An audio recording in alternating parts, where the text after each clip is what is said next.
साल 1974 इटली के नेपाल शहर में एक आर्ट स्टूडियो में एक परफॉर्मेंस आर्टिस्ट मरीना एब्रोहिमोविच उसने एक आर्ट परफॉर्म किया जिसमें उसे 6 घंटों तक उसी गैलरी में एक स्टैच्यू बनकर खड़े रहना था और उसी गैलरी में उसी जगह पर एक टेबल रखा था जिसमें और कई सारे हथियार रखे थे। 6 घंटे तक जो भी आदमी आए उस गैलरी में, उस स्टूडियो में, उसके साथ जो करना चाहे वो कर सकता है। बिल्कुल भी कुछ रोक टोक नहीं है, उसमें कोई भी रूल नहीं था। बस वो ये देखना चाहती थी कि इंसान को अगर किसी चीज की आजादी मिल जाए, अपने रूल्स रेगुलेशन से हर चीज से आजादी मिल जाए, तो इंसान किस हद तक जा सकता है। और अगले 6 घंटे तक उस परफॉर्मेंस आर्टिस्ट के साथ जो हुआ वो सुन के आपकी रूह कांप जाएगी। और इंसान को अगर किसी चीज की आजादी मिल जाए तो वो किस हद तक जा सकता है। मरीना एब्रोहिमोविच 30 नवंबर साल 1946 में बेलग्रेड के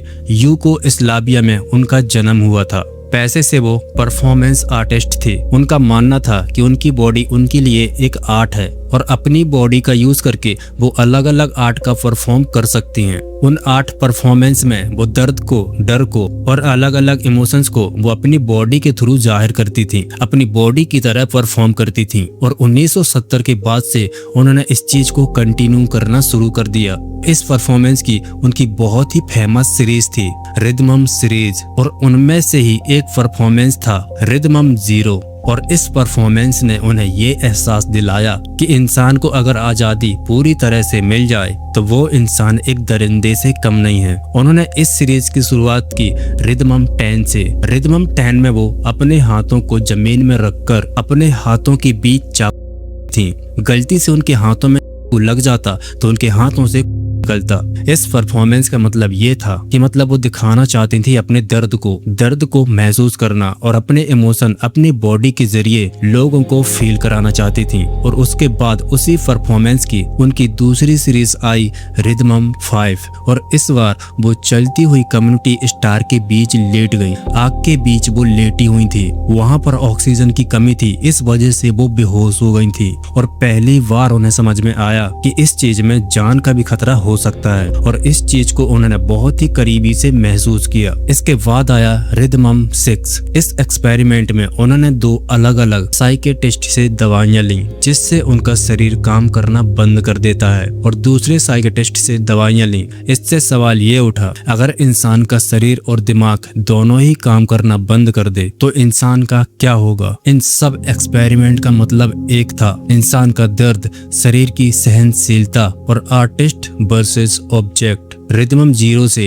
ठीक पहले मरीना समझ चुकी थी कि दर्द को सहा जा सकता है, जो ऑडियंस है वो सिर्फ इसे देख नहीं सकती, उस एक्सपेरिमेंट का भागीदार भी बन सकती है। अगर कलाकार बिल्कुल चुप हो जाए, अगर वो कुछ ना बोले तो दर्शक कुछ भी कर सकते हैं, उसे देखने वाले कुछ भी कर सकते हैं। और यहीं से स्टार्ट हुआ रिदमम 0। 1974 में ही उन्होंने रिदमम 0 को स्टार्ट कर दिया। रिदमम 0 में कोई शर्त नहीं थी, बस 6 घंटे तक उन्हें एक स्टैच्यू बनकर खड़े रहना था। और मरीना ने ये लिखा था कि आप जो चाहो मेरे साथ कर सकते हो, मैं उसके खिलाफ, उसके ऊपर एक भी आवाज नहीं उठाऊंगी, मैं उसे कुछ भी नहीं बोलूंगी। उसी आर्ट गैलरी में एक टेबल पर 70 से ज्यादा चीजें रखी गई थी। उनमें से कुछ चीजें थी गुलाब, अतर, शहद, शराब की बोतल, रोटी, पंख और खतरनाक चीजें भी थी। और सबसे खतरनाक चीज थी वहां पर एक लोडेड और पहले घंटे की शुरुआत हुई। शुरुआत में चीजें काफी नॉर्मल थी, कुछ भी इसमें ज्यादा प्रॉब्लमैटिक नहीं था। कोई आके उनके हाथ में गुलाब थमा के चला जा रहा था, कोई आके उनके होंठों पर शहद लगाकर चला जा रहा था। लोग बस देख रहे थे, कोई उतना ज्यादा रिस्पॉन्स नहीं कर रहा था। पहला घंटा तो बहुत ही आसानी से बीत गया, लेकिन चीजें दूसरे घंटे में थोड़ी वाइल्ड होने लगी। थोड़ी प्रॉब्लमैटिक चीजें दूसरे घंटे से होना शुरू हो गई। कोई आकर मरीना के कपड़े को काटने लगा और कोई तो आकर उसकी स्किन को लगा, उनकी बॉडी से करने लगा था। लोग पीछे नहीं हटे और भी ज्यादा ये एक्सपेरिमेंट वाइल्ड होने लगा। अब आप किसी भी भीड़ का हिस्सा हो तो भीड़ जो करती है तो आपका भी वही करने का मन करता है। ज्यादातर लोगों की साइकोलॉजी यही होती है कि ये भीड़ जो कर रही है आप भी वही करोगे। और ये एक्सपेरिमेंट था ही एक साइकोलॉजिकल एक्सपेरिमेंट। कि इंसान को अगर पूरी तरह से आज़ादी दी जाए तो इंसान क्या कर सकता है, और चीज़ें उसके बाद से और भी ज़्यादा खतरनाक होने लगी।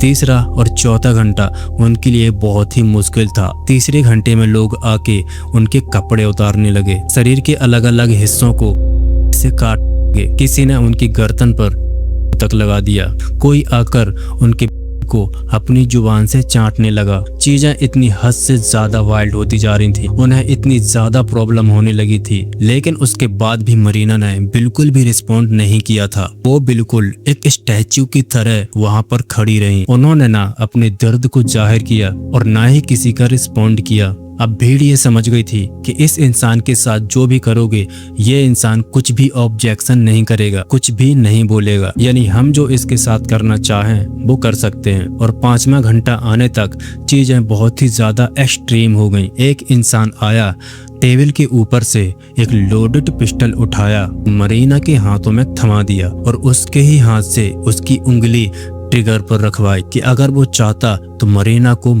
सकता था। वहां देखने वाले लोग बहुत डर गए थे। कुछ लोगों ने उसे रोका और भीड़ 2 हिस्सों में बट गई थी। एक हिस्सा चाहता था कि मरीना को कोई कुछ न करे, मतलब वो भीड़ ये चाहती थी कि उसके साथ कुछ गलत न हो। मगर एक जो हिस्सा था, वो भीड़ का हिस्सा ये चाहता था कि मरीना के साथ वो कुछ और एक्सट्रीम चीजें करें।